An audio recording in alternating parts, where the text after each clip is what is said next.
Are you looking for fragrant roses? Of course you are. And we're going to introduce you to 7 of our best where you're going to wish we had smell-o-vision.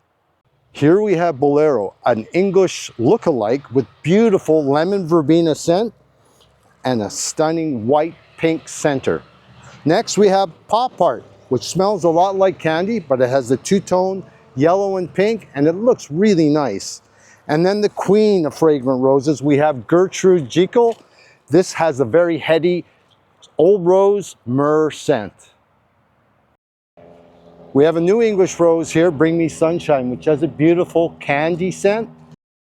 Next we have Barbra Streisand, which is a stunning citrus scent.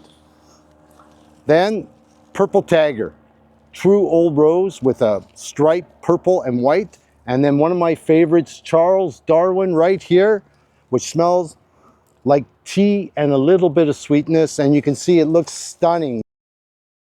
So you don't have to believe my nose. You can come down to Amsterdam Garden Center all by yourself and smell the beautiful roses every day.